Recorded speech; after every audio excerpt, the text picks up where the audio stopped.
Bienvenue à vous, chers téléspectateurs, à cette nouvelle sortie d'Info Pacifique.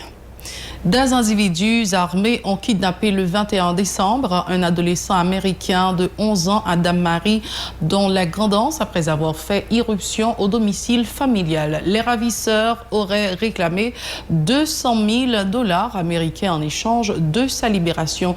Autre cas de kidnapping, cette fois-ci, c'est à Gressier, dans le département de l'Ouest, où des malfrats ont enlevé maître Ronald d'Orainville le 20 décembre. Selon ses proches, la faramineuse somme d'1 million de $ américains est exigée par les ravisseurs.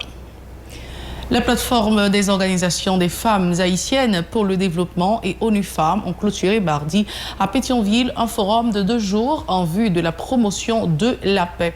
Des petits détaillants et détaillantes se plaignent du fait de ne pas pouvoir écouler leurs produits en raison de la gravité de la situation socio-économique du pays. Ils ne savent à quel sens se vouer à la veille de la Noël. Les autorités gouvernementales se préparent à doter plus de 43 000 citoyens de leur extrait d'archives, selon le directeur général des Archives nationales, Wilfried Bertrand. Et puis à l'étranger, l'opposition se joint à François Legault pour exhorter les Québécois à respecter les mesures barrières dans le cadre de la lutte contre le coronavirus. Restez branchés, les détails c'est tout de suite.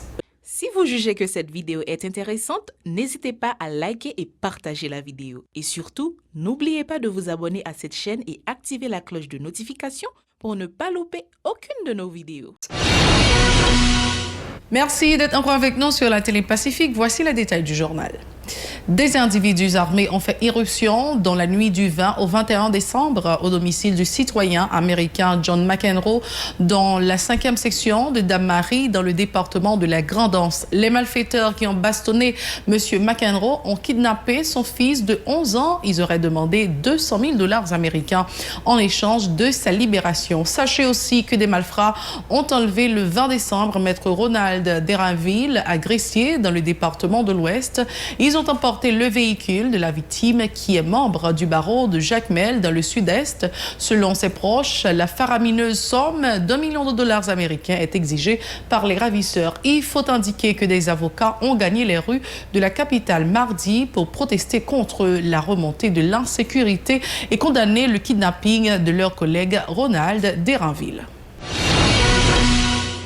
Autre actualité à ce journal, des petits détaillants et détaillantes se plaignent du fait de ne pas pouvoir écouler leurs produits en raison de la gravité de la situation socio-économique du pays. Les clients se font rares et les activités sont complètement paralysées, déplorent ces petits commerçants qui ne savent à quel sens se vouer à la veille des fêtes de fin d'année et du Nouvel An. Suivez ce reportage de Moïse Saint-Éloi sur des images de Michelson Michel. Nous sommes à quelques heures de la célébration de Noël et les bâtiments logeant les institutions publiques, tout comme de nombreuses maisons privées de la capitale, ne reflètent pas la fête. De la Direction générale des impôts au ministère de l'Intérieur au centre-ville, en passant par le ministère de la Justice et le ministère à la condition féminine, aucune décoration de Noël n'est remarquée. Seul le Palais national est décoré. Même le champ de Mars, qui autrefois ressemblait à Bethléem, présente aujourd'hui l'image d'une zone abandonnée. Personne ne semble prêt à faire la fête. Quelques marchandes de produits de décoration de Noël tentent d'expliquer les raisons de cette absence de sapins et de statues dans les bâtiments publics et les maisons privées. Année ça, moi c'est pas Noël là, parce que pas la vente nous chita dans la ria, et comme c'est pas un à régler, parce que pas gain vente, pas gain et comme si pas Noël là même pour moi même, pas connaît pour l'autre monde, l'autre marchand. Regardez, m'gain que plus que 2000 combien $ jouet mal acheté.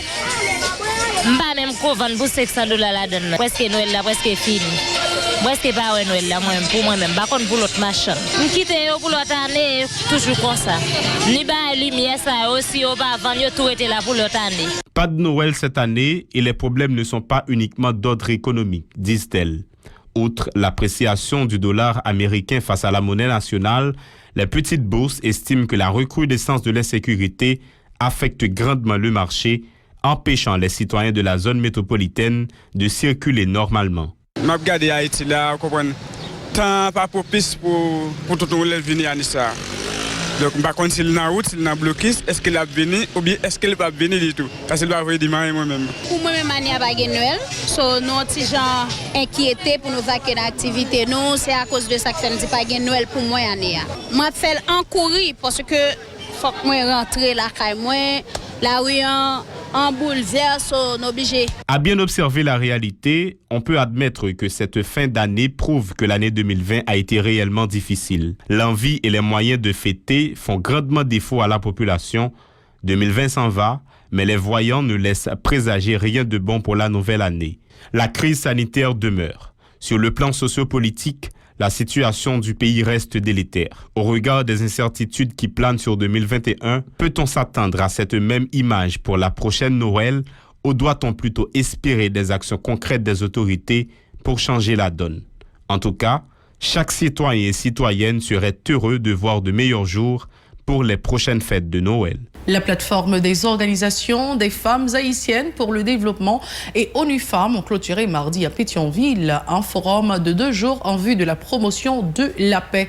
L'occasion pour la spécialiste dans le domaine du genre, Sandy François, de condamner les violences faites aux femmes. Elle attribue cette situation aux mauvaises conditions économiques de la gente féminine. Les propos de Sandy François sont recueillis par Gentilus Jean-Michel et Wilkens Moïse.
De notre côté, la directrice exécutive de cette structure, Eunide Innocent, s'est réjouie du bon déroulement de cette activité. Elle a indiqué qu'une résolution visant à promouvoir le respect des droits des femmes sera acheminée sous peu aux autorités gouvernementales. Eunide Innocent, toujours micro de Rose Gentus, Jean-Michel et Wilkans Moïse. Jodi, c'est uniquement formation n'a bay mesdames yo sur toute qualité violence qu'a fait sous femme avec différentes dans société. En même temps tout n'a présenté les différents outils de base pour accompagner femmes actives qui subissent violence en dans société. Parce que plus fort ou bien tout le monde ça qui en dans ça là, c'est représentants des organisations de femmes. Là-dedans, ce sont des femmes juges, ça veut dire qu'ils ont une chaîne pénale là. Et puis ensuite, nous joignons les points focaux genre de la PNH, ça veut dire des gens qui peuvent recevoir en dans le commissariat, plainte qui a sorti dans mes femmes avec des filles qui subissent dans violence. Donc, nous avons nécessité pour nous capables outiller mesdames ça pour nous capable plus information pour nous capable qui gens que y a pas accompagner femmes actives qui subissent violence en dans société. Donc nous te que le plus que on nécessité. En même temps tout nous présenter bay moun sa yo toute convention traité Haïti signée par rapport à respect droits femmes mais qui pas jamais vraiment appliqué. C'est ça que fait dans fait atelier ça gagner un ensemble de résolutions que nous pral faire sortir pour nous présenter by l'État en manière que pour non seulement vulgariser mais aussi en fait faire sensibilisation et l'application de ces traités, de ces accords qui parlaient de en fait restrictions sur violence qu'a fait sous femmes avec ces filles en dans société. Les autorités gouvernementales se préparent à doter plus de 43 000 citoyens de leurs extraits d'archives et d'autres documents d'identité, selon le directeur général des Archives nationales, Wilfried Bertrand. Il s'est exprimé lors d'une conférence de presse conjointement organisée mardi avec plusieurs de ses collègues au local du ministère de la Communication à Bois-Vernat, Port-au-Prince. L'acquisition de ces documents se fera gratuitement, a promis M. Bertrand. Écoutons-le. En tout, nous n'avons pas gagné là pour nous distribuer plus de 43 000 extraits d'archives. Nous avons préparé là, et après les vacances Noël là, à partir du 26 décembre, nous allons faire coordination avec FENACA, avec AZEC, avec l'officier d'état civil, avec CLEC, avec le ministère de la Justice, avec ONI, pour que nous distribuions les extraits d'archives. Donc nous demandons aux gens qui sont dans la zone Mabriol, des Forts, Okaï, la Savane, des Mapou, Corail, Duquilon, Champy, Akaye, Délice, Font-Baptiste, Lagrange, Lubin, Bocozel, Balaguer, Chevreau, Poirier, Mélangé, tout le monde sait que donc ce sont gens qui ont été faire Baptistère, mais tout le monde sait que c'est là qui veut parler, nous disons préparer, nous avons annoncé que la privée, et puis on était sur place, venir avec, sous gain, à nos débats où l'on devait faire pour en Binavel. Si vous avez 4 identifications de faire pour les Sarah Binavel, mais si vous avez dit ni ni l'autre, tous sont venus faire, eh bien, toute pièce va classer par ordre alphabétique. Nous avons des possibilités, même si vous avez dit tout papier, pour nous voir extrait. Évidemment, dans le cas ça, l'a toujours fait. Nous avons venu par famille. Et si une famille a perdu Baptistère, Baptistère est toujours là. Marché, et puis avec Kazek Kadou qui toujours assisté nous, qui a aidé nous à identifier Mounio pour que Moun ne pas Baptistère l'autre monde.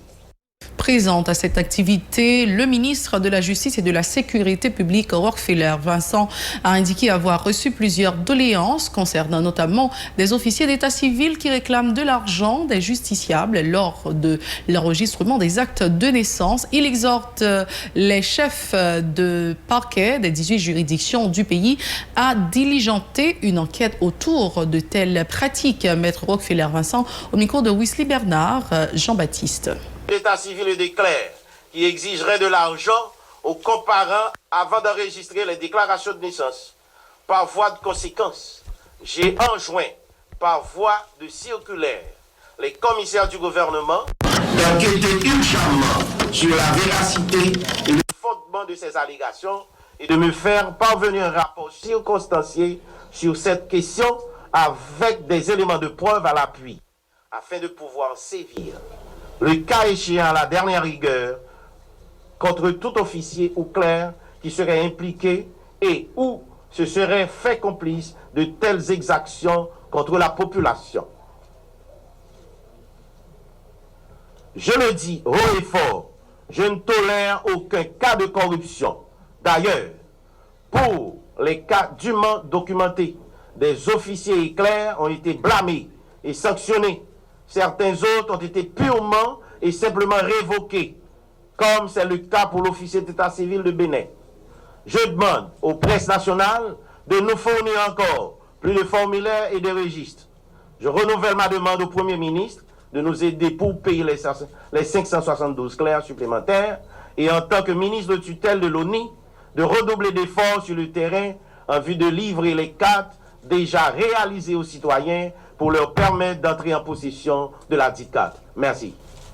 Les responsables du centre hospitalier Fontaine de Cité-Soleil ont procédé samedi dernier à la distribution de cadeaux à des enfants en prélude à la Noël et des fêtes de fin d'année.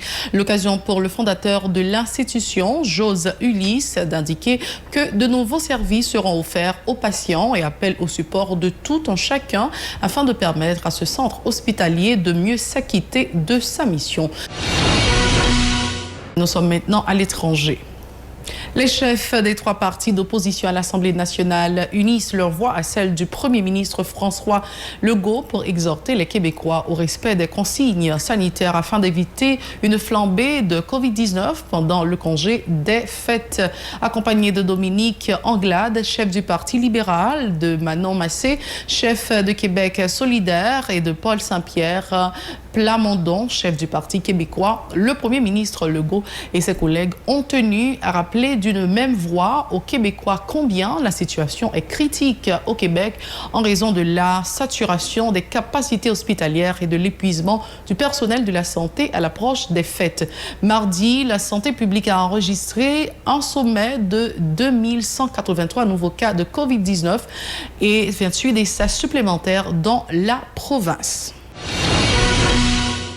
C'est la toute fin de ce journal. Merci d'avoir été avec nous. Restez branchés, la Télé Pacifique. Mais avant de partir, laissez-moi vous rappeler de nous suivre sur les réseaux sociaux, Facebook, Twitter, Instagram, YouTube ou encore radio-télévision-pacifique.com. Vous pouvez également télécharger l'application Radio-Télévision Pacifique sur votre smartphone ou encore nous suivre sur la Télé Haïti, chaîne 54. Au revoir.